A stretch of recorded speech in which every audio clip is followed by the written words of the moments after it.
Okay, I'm going to go through a simple framework that will allow you to understand whether or not you should be using paid media or online advertising as a growth strategy for your business. Okay, so if you started your business or you're thinking about starting a business and you don't know whether or not online advertising using Facebook ads or Google ads is good for you or is right for your business, I'm going to go through a step-by-step process that will allow you to see whether or not this is a good idea, okay? So, what's going on, gang? It's your boy Jerry coming back at you with a brand new video! In today's video, we're going to go through a simple basic framework that will allow you to evaluate whether or not that will be a good approach for your business, okay? So stick around, we're going to get in today, guys. And today have got something super exciting for you. Let me know if you have any questions. And this is something super cool. So I'm super happy to bring this to you today. Guys, grab your coffees and grab your hats. It's time to spin out some ad magic. Okay, guys, so we are in a Google drawing, and I'm going to show you exactly this framework of the questions that I would ask whether or not we should be using paid media or online advertising to grow the business, okay? I have spent a lot of time with startups, and I do this very often. We can even understand whether a business idea is valid or a particular offer is valid through testing it in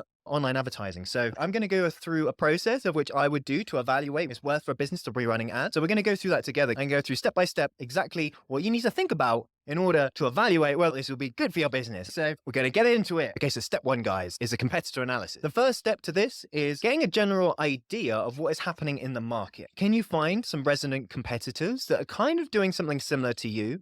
And can we have a look at what kind of ads, or if they are running ads? So within a competitor analysis, if I look at a company's ad libraries, Google has an ad library, Meta has an ad library, and TikTok has an ad library, look through there at some of your competitors. See if they're running ads or not. What type of ads are they running? What is the funnel? What is the sales funnel? What is the onboarding funnel? The lead funnel? What is their landing page like? You can get a really good understanding of what works already by looking at what is working in the current market. So the first step to this is have a look in the ad libraries to see if your competitors are running ads. That's the first signal. If they are, then that's a good sign they're probably using paid media somehow to grow and scale their business, okay? So that's the first step to this. Have a look at your competitor ad libraries to see if they are running ads, what type of ads they are, and how they're doing it now, because you can set things up very resonant to the best practice of a lot of these companies who have grown already using these platforms and what they're doing, so you can leverage some of those learnings by just looking at the ads that they're running, okay? So step number two, guys, this is something that I'd highly advise if you're able to, okay? If you have a direct network or somebody who works within these companies, ask to speak with somebody there and ask to pick their brain, okay? On the topic of doing market research, on the topic of understanding their space a bit more. See if you can talk to some of these companies, to see if you can talk to somebody internally, to see if you can leverage any learnings straight off the bat from them. Sometimes companies are very willing to chat and share about some insights that they've learned that will elevate your understanding of what you need to do, okay? I wouldn't say that every company is willing to have this conversation, of course, but if you build up a relationship and you can gauge what the companies have done already by speaking to some of these people. So that's the second step to this, is trying to pick somebody's brain who's done this journey, who's gone through this step, okay? Who, not how, right? Try and talk to somebody that will give you that leverage or that step up to understand whether or not you should be running these ads, okay? Or where you should be placing your ads, or any other additional strategies that they might free willingly give, okay? So that's the next step to this, guys. If you're able to, tap into your network and try and speak to other internal people in these companies and see if you can gain some leverage there. Okay, so step three, guys. At this point, you'll have a pretty good understanding of which platforms could work for you, okay? You have to evaluate and identify which platforms would work best for you. Now, if you're trying to evaluate an offer, or you're trying to evaluate whether or not a certain messaging might work for your business, I'd recommend setting up some quite quick and dirty tests that can be utilized, for example, on Facebook, in order to get some market research data to help inform further decisions, okay? So we can utilize a platform like Meta in order to spin up these tests, evaluate the hypotheses that you have, and gather data around those hypotheses in order for you to make your decision, okay? So which platforms work best for this? Now, you're using the previous two steps to evaluate this, but if you want to test anything quick and easily, create a Facebook or Meta ad manager, create some simple creative, and A/B test those different messaging on a smaller budget to see which of those are resonating more. You'll be able to identify the starting platforms that you need by how your competitors are also setting things up. Okay, so that's just a little tip there. If you're wanting to evaluate an offer or a certain messaging or a certain hook, use Meta. Okay, use Facebook and Meta. The learning phase is only 3 to 5 days, so you can actually gain a lot of insight very quickly, as opposed to Google, which, the learning phase there can sometimes take up to 2 weeks. It's a lot slower for Google to learn. If you want some quick results and want to be able to identify these particular things, use Meta or Facebook to do that. You can also use TikTok, Snap, all those things. Discovery-based platforms are great to understand market sentiment and to understand how people are going to react, what the click-through rate is, and all those kind of things. That's the next step to this, guys. Okay, guys, so the next step to this is the evaluation method. Okay, so what steps now do you need to take in order, now that you have this beginning information and you say, right, I want to do this, what do you need to do now? So I've kind of put step 1 and 2 together at the same time here because they kind of correlate, right? So firstly, like I mentioned, you want to loosely set some things up. That's spinning up some ad managers, creating some basic creatives with some basic hooks and messaging that you have conviction in that might bring people through the door. Set a small ad budget or set a limit that you're willing to spend. Think of this as an investment limit. You're willing to, invest £500, £1,000, £20,000, or whatever your budget is looking like into validating whether or not this is going to work for you. Okay, you might start off with £100, £50. Okay, set that spending limit. And then say, after I reach that spending limit, I'm going to base my decision on whether or not I want to continue. Before we go anywhere else, guys, don't forget to hit that like and subscribe. If you're new here, don't forget to hit that notification bell so you never miss any more important updates. We're here many times a week to help business owners, entrepreneurs, and online advertisers get the best from their paid media, online growth, and digital marketing strategies. But without further ado, let's get on with the video. The second step is then setting the ads up and trying to get that signal of intent, okay? Can you get what you want to happen?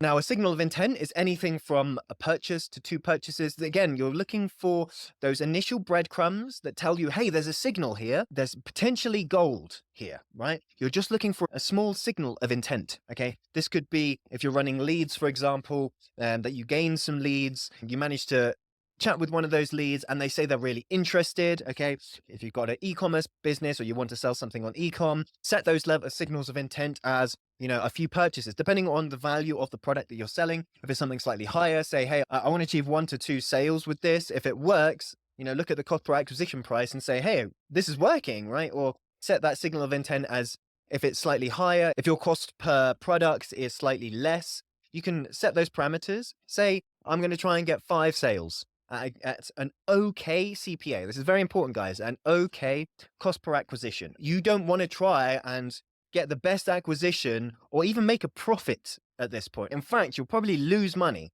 during this stage because you're still trying to evaluate whether or not there is a signal of intent. Okay, you have to invest a little bit into this process to evaluate whether or not this is going to work for you. What are those levels of intent? Whether you're looking for a lead and they jump on a call and they say, this is a great idea, I'd love to buy this, I'd love to purchase this, I'd love this service. Or if you're selling something to buy a product, what that looks like, 1 to 3 purchases at an okay CPA. It doesn't have to be the best. Just for you to say, hey, people are buying this. There's something here. There's potentially gold here. And this is what we're trying to evaluate and trying to understand. Is there gold here, right? So that's step number 2. Okay, guys, step number 3 talks about if there is, and you get those sales, you get those initial sales, then you start saying, right, now that I've got those signals of intent, I know there's potentially gold here. I'm going to put a lot of effort and resources into securing, I'll put 15 to 20 here. It depends on the value of what it is that you're selling. Try and set a target that says, I'm going to try 15 sales to get a really good CPA, as in I'm going to try and reduce the cost per acquisition down as much as possible. Okay. I'm going to put a lot of effort into it. I'm going to optimize the ads. I'm going to optimize the landing page. I'm going to optimize the user experience on the website, on the onboarding, all those kind of things. You want to put a lot of effort and a lot of work into trying to secure the next 15 to 25 sales at really good cost per acquisition, okay? This is you now going, right, I see gold potentially. I want to work on this. I'm going to try and put a lot of effort into generating the next 15 to 20 sales. This could be 5 to 10 sales. If you're selling something slightly more expensive or your service is slightly more expensive, you might really want to limit those parameters, not 15 to 20. Maybe it's 5 to 10, 2 to 3. If your service is valued at $100,000, then putting effort into acquiring just 2 to 3 of those will give you enough data to further this decision. Okay. So if you're selling something valued at $10, try and get 25 to 30 sales, a really good cost per acquisition. Really put some time into this, guys. Really now focus and say, right, there is potential here for my business. I've done all the other steps. I can see there's potential gold. I'm going to try and work really hard at getting the CPA down. Okay, that's the next step to this, guys, right? So step number 4, you need to go and harmonize with the data and gather the data that you need. Now that you've seen that this is a success, okay, you can take that data. If you want additional investment or additional funding, okay, take what you've done so far. You've proved that it works at a good cost per acquisition. You're proving that you're making a profit.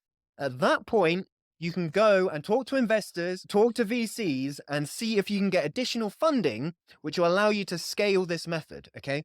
This is the next step to this, right? Really important, guys. Look at that data. Use that data to further grow your business. Look for external funding and use that data that you've gathered in these initial tests in order to get more funding so you can double down and scale. And that is the next step to this, guys. Double down on everything that works, right? As soon as you know that you're creating a profit, you know that there's potential profit here and you've evaluated and tested, then you can double down, right? You say, right, I know this is working. I'm going to double the eggs in my basket, okay?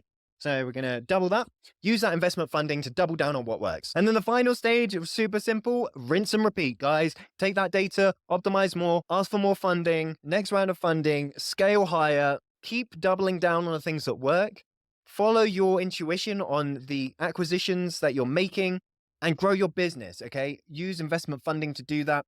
Use these initial tests to do that. And keep growing and scaling up your business to as big as you want. And that's it, guys. That is the process. Starting out from customer market research, identifying what the market and the competitors are doing, speaking to people in your network, identifying which platforms might work best for you, setting up very loosely some quick and dirty tests, create a spending limit and try and get a signal. If you do get a signal, put effort and resources into acquiring those sales at a really good CPA, okay? What needs to happen for that, okay? Customer journey optimization, nurturing flows, all those things. Really try really hard to get this to work, okay? Because then you're going to use that data. You're going to go to VC funds and you're going to go to investors and you're going to say, hey, I've got this great business idea. It really works. Here's the black and white of the data. If you give me more money, I will turn it into X. And then they're going to give you money. You're going to double down on the things that work. Rinse and repeat, guys. Rinse and repeat, okay? So that's it. That's the strategy that I would follow. Like I said, I've done this so many times for startups, for small businesses, to validate whether or not certain business angles have merit, certain business angles have good signaling to work on and to grow, okay? So for entrepreneurs, super, super important as well for you to understand and gauge the market and whether or not this is something that you should be investing and spending your time into. So I hope that was useful for you guys. Let me know if you got any questions. Let me know if there's anything that you think I'm missing out on here. This is how I'd approach it and how I have approached it. I'd love to hear what you think. I'd love to hear what's working for you as well. So thanks, guys. And that's it for today, ad gang. Hopefully that was useful to you. If you got any questions or there's anything else that you want to know, hit me down in the comment below. I'd love to hear what you think. Now, you should be able to evaluate whether or not you want to use paid media as a growth strategy, if you think it's going to be beneficial for your business. So hopefully that was useful to you guys. Don't forget to hit that like and subscribe so you never miss any more important updates. What you need to do to make your ads profitable, to break even, or to grow your business, check this out video up here. You can follow me on socials at Jerry Griffiths, or on Instagram at Jerry AdWizard, or on LinkedIn at Jerry Griffiths. Thank you so much for watching. I appreciate all the support and love. And wherever you are in the world, I bid you peace, love, a wonderful rest of your day, and as always, I will catch you in the next one.